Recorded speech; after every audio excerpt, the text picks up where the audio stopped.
करीब 60 वर्षों से लेखन कार्य में जुटे वरिष्ठ रचनाकार चिंतक मस्तराम कपूर आज भी स्वस्थ सक्रिय हैं और देश के विभिन्न पत्रों और पत्रिकाओं में उनके लेख छपते रहते हैं। समतावादी समाजवादी विचारधारा से जुड़े मस्तराम कपूर की आस्था के मूल मंत्र हैं स्वतंत्रता, समता और बंधुत्व। वे मानते हैं कि ये मूल्य ही साहित्य का भी आधार हैं और साहित्य जीवन से अलहदा नहीं है। यही मूल्य साहित्यकार के आचरण और कर्म की कसौटी भी हैं। इन मूल्यों को समर्पित मस्तराम कपूर का जीवन ऐसा रहता आया है कि उन्होंने कभी कोई इस तरह का समझौता नहीं किया जो उन्हें अपने आदर्श पथ से डिगा दे। मस्तराम कपूर डॉक्टर राम मनोहर लोहिया के विचारों से गहरे तक प्रभावित रहे हैं। उन्होंने लोहिया रचनावली का संपादन भी किया। वे मानते हैं कि समाज में व्याप्त जातिवाद, वर्णवाद और सामंतवाद के विरुद्ध सामाजिक आंदोलन निरंतर चलने चाहिए। लेखकों, पत्रकारों, संस्कृति कर्मियों को भी ऐसा आचरण करना चाहिए कि उनके जीवन, लेखन तथा कलाकर्म में कोई भेद या फांक न हो। आजकल वे मयूर विहार फेज 1 में सपरिवार रहते हैं। उनकी सहधर्मिणी ने हमेशा ही उनके जीवन के उतार चढ़ाव में उनका साथ दिया।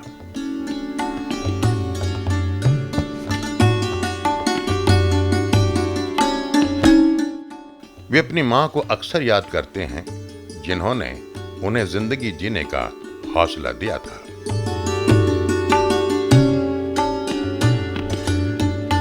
वे नियमित लिखते हैं, नियमित सोचते हैं। कम लोगों को पता होगा कि 1954 में कुछ फिल्मों में संवाद लेखन भी उन्होंने किया था, जिनमें प्रमुख हैं जागृति और स्कूल मास्टर।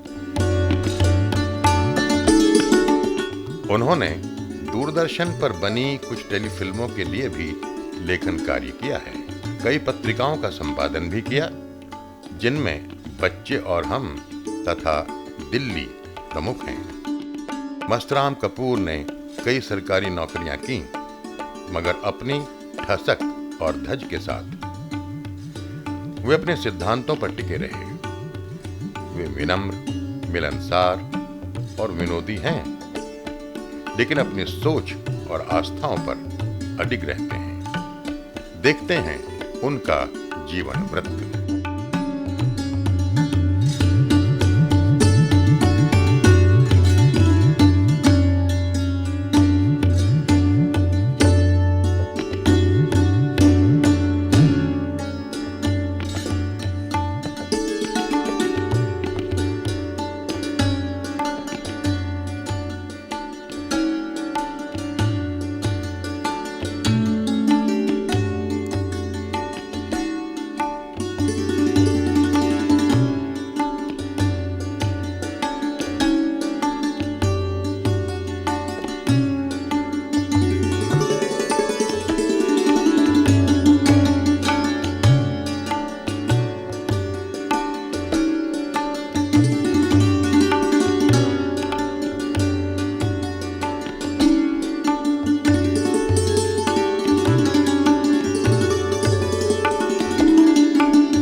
कपूर साहब, आपको मुख्य रूप से राजनीतिक लेखन, राजनीतिक टिप्पणीकार और समाजवादी नेता कहिए या कार्यकर्ता कहिए के रूप में जाना जाता है और व्यापक हिंदी समाज में ही नहीं बल्कि दूसरी भाषाओं के क्षेत्र में भी इसी रूप में आपकी मान्यता और सम्मान है।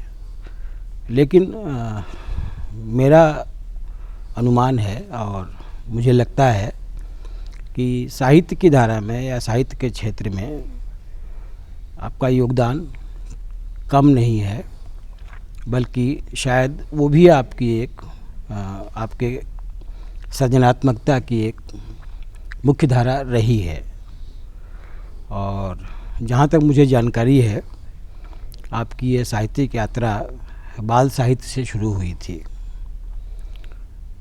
मेरे लिए जो पहली जिज्ञासा की बात है वो यही है कि हिंदी में बाल साहित्य लिखना एक बहुत ही दोयम दर्जे का काम समझा जाता है। तो आखिर ऐसा क्या था कि आपने अपनी साहित्यिक यात्रा की शुरुआत ही एक ऐसी विधा से की जिसे वयस्क समाज में ज़रा नीची निगाह से देखा जाता है? आपके सवाल का जवाब देने में इसलिए हिचक होती है कि इस वक्त मैं जिस पड़ाव पर हूँ, लगभग लेखन के 50 साल बीतने के बाद, 55 साल बीतने के बाद 1950 से मैंने लेखन शुरू किया था। अब मैं इसका जो जवाब दे सकता हूँ वो सही जवाब इसलिए नहीं होगा कि जब मैंने लिखना शुरू किया तब क्यों लिखना शुरू किया, वो अजीब कहानी बनती है। जैसे बाल साहित्य में मैं क्यों आया शुरू में, तो उसका तो बड़ा अजीब और मज़ेदार ये था कि उन दिनों में बहुत ही बेकारी के दिन थे। मुंबई में अकेला था, कोई काम नहीं था, 1.5 साल की नौकरी छूट गई थी और खाने पीने की भी कोई व्यवस्था नहीं थी। तो उस वक्त हमने वो देखा कि एक मनमोहन नाम की पत्रिका निकलती थी माया प्रेस से, तो बुक स्टॉलों में जाके देखते थे पत्रिकाएं। तो उसको हमने देखा कि क्यों ना इसको हम एक कहानी भेजें। कहानी थोड़ा सा लिखने का शौक़ था और वो कहानी लिखने का मन में इतने ही था कि मेरा अपना बचपन बहुत मज़ेदार बीता था, बड़ा उल्लास। हालांकि कोई संपन्न जीवन नहीं था, अभावग्रस्त जीवन ही था, लेकिन खुशियाँ थीं उसमें। खेल कूद था, बाहर मतलब नदियों से संपर्क, पहाड़ों से, जंगल से, ये बाहर की दुनिया से बड़ा अच्छा संपर्क था, इसलिए बड़ा सुखद बचपन था। तो हमने उस बचपन की ही कुछ कहानियाँ लिख करके उनको भेजनी शुरू की, उसको रिफ़्लेक्ट करके, उसको याद करके, अपने ही बचपन को याद करके कुछ कहानियाँ लिखी हमने। तो मुझे कुछ आश्चर्य हुआ कि जब मैंने पहली कहानी भेजी, मुझे याद है कि उसका नाम था माँ को ना बताना। 2 भाइयों की आपस में लड़ाई होती है और फिर वो मनाते हैं। तो मनमोहन के संपादक ने एक पत्र लिखा मुझे कि मुझे हर महीने तुम कहानी भेजो। अच्छा। और 10 तारीख तक भेजो। और उन दोनों में 2.5 रुपये उन्होंने एक मनी ऑर्डर, एक कहानी का मुझे दिया, भेजा। तो पहला पारिश्रमिक 2.5 रुपये का था और 2.5 रुपये 10 दिन के लिए हमारा काफ़ी होता था। तो इस तरीके से हमने ये समझे कि वो एक ज़रूरत थी हमारे पेट की। उस पेट की ज़रूरत के लिए हमने लिखना शुरू किया और उसको थोड़ा आनंद इसलिए आने लगा कि 2-3 कहानियाँ छपने के बाद उसी संपादक ने मुझे लिखा कि तुम लिखते रहो, हर महीने लिखते रहो और मुझे उम्मीद है कि तुम हिंदी के हंस क्रिश्चियन एंडरसन बनोगे। अच्छा। अब हमने ना तो हंस क्रिश्चियन एंडरसन का नाम सुना था, लेकिन उनने मुझे आशीर्वाद दे दिया कि आप एंडरसन बनोगे। तो मैं हालांकि उसमें जिज्ञासा में था, ये कौन होगा, इसको पढ़ेंगे। बहुत बाद में जा कर के उसको पढ़ा हमने एंडरसन को, लेकिन ये रुचि उसमें से जगी। तो शुरू ये पेट की भूख से हुआ, क्योंकि ज़रूरत पेट की थी, उसके लिए लिखना शुरू किया। और आज अगर हम देखते हैं तो भी मैं इसी निष्कर्ष पर पहुंचता हूँ कि आखिर लेखक जो है वो लिखता तो भूख प्यास के लिए ही है, अपनी भूख मिटाने के लिए या अपनी प्यास मिटाने के लिए। ये दूसरी बात है कि वो भूख और प्यास अब पेट की नहीं, असली लेखक का जो है वो मन की होती है। वो दोनों भूखें अलग अलग हैं। तो पूरा लेखन मैं समझता हूँ कि चाहे मैंने बाल साहित्य लिखा, चाहे आगे फिर कहानियाँ लिखने शुरू की, उपन्यास भी लिखे, 7-8 उपन्यास लिखे, 5-6 कहानी संग्रह निकले। मेरे जहाँ तक मुझे याद है डॉक्टर की नाक आपकी नाक के डॉक्टर, सॉरी नाक का डॉक्टर, जहाँ तक मुझे याद है आपकी जो ये बाल कहानी है नाक का डॉक्टर, हाँ। वो बहुत ही लोकप्रिय हुई और उसके बहुत सारे अर्थ उसमें खोजे गए। उसको तो मैं उस श्रेणी में रख सकता हूँ, हालांकि मुझे खुद नहीं कहना चाहिए, लेकिन उसको अगर कभी कोई इसका मूल्यांकन करेगा तो उसको क्लासिक में माना जाएगा, इस लिहाज से कि वो हमने बच्चों के लिए खास करके नहीं लिखी थी, वो इमरजेंसी के दिनों में अच्छा उस वक्त लिखी गई जब सारे तरह के लेखन के ऊपर और उसके प्रकाशन के ऊपर पाबंदी थी, सेंसर लगा हुआ था और कोई भी अपनी बात हम कह नहीं सकते थे। उस समय वो लिखा गया और धर्मयुग में सीरियल वाइज प्रकाशित हुआ था धर्मयुग में। फिर बाद में आपने बाल साहित्य पर शोध भी किया? उससे पहले शोध तो हमने उससे पहले कर लिया था। शोध तो हमने 1965 में कर लिया था, ख़त्म कर लिया था। ये सारा अध्ययन हमारा हैंस क्रिश्चियन एंडरसन का और मिलने वगैरह, हमारी पूरी जो बाल साहित्य के बारे में जो मान्यताएं या साहित्य के बारे में भी वो 65-66 तक बन गई थी। वो तो उसका बड़ा अध्ययन हमने 5 साल लगाए थे उसको। लेकिन ये लिखने का जो ये अनुभव भी है, जैसे इमरजेंसी में नाक का डॉक्टर लिखने का अनुभव था, तो उसको हमने लिखा कि ये बाल साहित्य ऐसी सशक्त विधा है जिसके ऊपर कोई भी पाबंदी नहीं लगा सकता। बड़े से बड़ा डिक्टेटर, बड़े से बड़ा क्रूर बादशाह भी अगर साहित्य को पर पाबंदी लगाना चाहेगा तो बाल साहित्य पर नहीं लगा सकता। और इसलिए जो बाल साहित्य की अमर रचनाएं हैं वो हमेशा एक रिवोल्ट की रचनाएं रही हैं, प्रतीकात्मक रही हैं, उनका अर्थ प्रतीकात्मक रहा है। जैसे एलिस इन वंडरलैंड प्रतीकात्मक अर्थ है, रॉबिन्सन क्रूसो का प्रतीकात्मक अर्थ है, पिलग्रिम्स प्रोग्रेस का उसका प्रतीकात्मक अर्थ। ये अपने समय की डिक्टेटरशिप, उसकी तानाशाही के खिलाफ लिखी गई रचनाएं हैं। तो बाल साहित्य का एक बड़ी सशक्त विधा। क्योंकि आपने, मुझे लगता है कि बाल साहित्य को एक अलग ढंग से समझा है, यानी बच्चों का सिर्फ मनोरंजन करना नहीं बल्कि उनको उनके साहित्य के संस्कार को मजबूत करना। और मेरा ख्याल है कि शायद यही वजह है कि आपकी कहानियों की धारा, हिंदी में जो कहानी आंदोलन चले या कहानियों की धारा रही, उससे कुछ भिन्न, जिसको किसी कैटेगरी में नहीं रखा जा सकता कि ये नई कहानी है या समांतर कहानी है या जनवादी कहानी है। तो ये अकेले चलने का, या कहना चाहिए कि साहित्य में अपनी एक अलग प्रवृत्ति बनाने का साहस आपने दिखाया है। इसके पीछे किस तरह का दबाव था या कैसी? दबाव नहीं कह सकते, कुछ मजबूरियाँ भी थी। बात ऐसी है कि मैं बम्बई में रहा तो एक हमारा वहाँ कोई लेखक वर्ग नहीं था, समूह नहीं, संगठन नहीं था। दिल्ली में आया तब भी मैं किसी भी लेखक संगठन से मैं जुड़ा नहीं, ना तो मुझे कोई जनवादी लोग अपने में शामिल करते हैं, ना प्रगतिवादी, ना कलावादी, ना हिंदुत्ववादी। और पॉलीमर ग्रुप जो था वो भी इलाहाबाद तक की सीमित था, उसमें भी हम शामिल। तो हम नहीं कह सकते कि हम, क्योंकि किसी भी लेखकी संगठन में मैं कभी रहा नहीं, इसलिए इस लिहाज से तो कह सकते हैं कि मैं अकेला ही रहा इस माने में। लेकिन इन सभी धाराओं से या सभी जो चली, उनके साथ मेरा संपर्क और इन मित्रों के साथ थोड़ा बना रहा। हालांकि हमने वो मुझे हमेशा मेरा ये विश्वास रहा कि जो लेखन है वो एक मतलब एक सामूहिक या गुट की कार्रवाई नहीं होती। लेखन हमेशा एक व्यक्तिगत कार्रवाई होता है और एक व्यक्ति की ही पीड़ा है, व्यक्ति का ही संघर्ष होता है, अपनी लड़ाई होती है उसकी, और उसी लड़ाई में उसका लेखन चलता है।